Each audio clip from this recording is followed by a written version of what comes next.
Ao retomarmos a questão do comportamento neurótico, é indispensável situá-lo no interior da estrutura fundamental da teoria freudiana, especialmente na articulação entre complexo de Édipo, complexo de castração e conflito psíquico. Não se trata de elementos periféricos, mas do núcleo organizador da dinâmica neurótica. Desde o eu e o isso, 1923, Freud define com clareza que a neurose é o resultado de um conflito entre o eu e o isso. Já a psicose, como ele formula no texto Neurose e Psicose, 1924, decorre de uma perturbação nas relações entre o eu e o mundo exterior. Esta distinção é decisiva. Na neurose, o conflito é intrapsíquico. O eu tenta responder às exigências pulsionais do isso sem romper com a realidade. Na psicose, ao contrário, há um rompimento mais radical com o mundo exterior, uma falha na mediação que o eu deveria exercer. É nesse ponto que a teoria do complexo de Édipo se torna central. Em A Dissolução do Complexo de Édipo, 1924, Freud mostra como a experiência edipiana organiza as primeiras interdições, introduz a lei simbólica e estrutura o supereu. A castração, enquanto operador simbólico, impõe limites às exigências pulsionais. A neurose surge justamente quando esse conflito entre desejo e interdição não encontra elaboração satisfatória, produzindo formações de compromisso. Quando falamos da histeria, da neurose obsessiva e da fobia como estruturas neuróticas, estamos nos referindo a modos específicos de organização do conflito. A histeria, descrita desde estudos sobre a histeria, 1895, apresenta o sintoma como conversão corporal.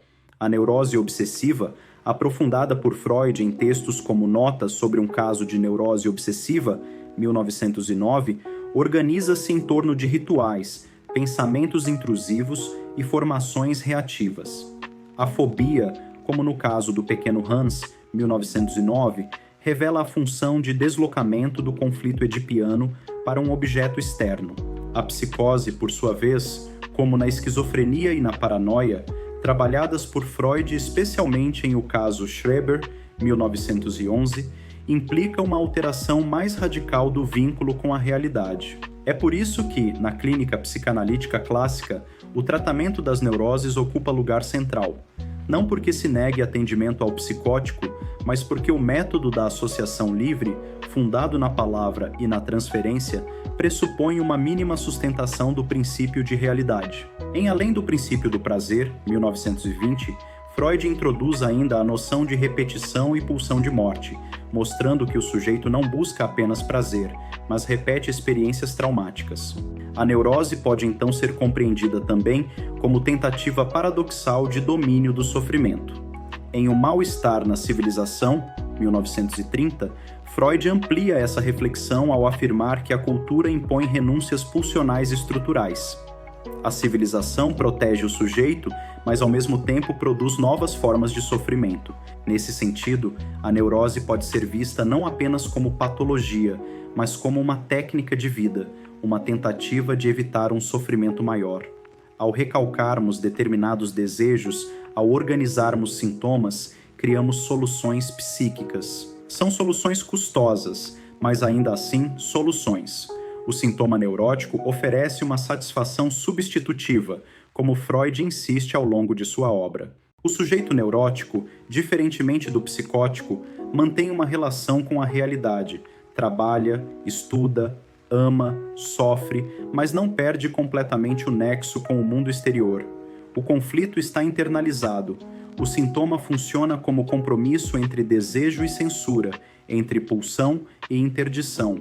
Freud observa que, diante do mal-estar inerente à civilização, os indivíduos desenvolvem diferentes técnicas para suportar o sofrimento: isolamento, intoxicação, sublimação, dedicação ao trabalho, cultivo de ilusões, investimento amoroso. A neurose aparece como uma dessas formas de enfrentamento, um refúgio, um modo de evitar um colapso maior. Assim, o comportamento neurótico não deve ser reduzido à anormalidade. Ele é a expressão de uma estrutura, de uma organização específica do conflito psíquico. Ele revela a tentativa do eu de conciliar as exigências pulsionais com as imposições da realidade e da cultura.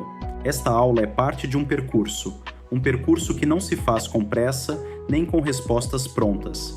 A psicanálise se constrói no tempo, no contato com o texto, com o pensamento e, sobretudo, com a escuta.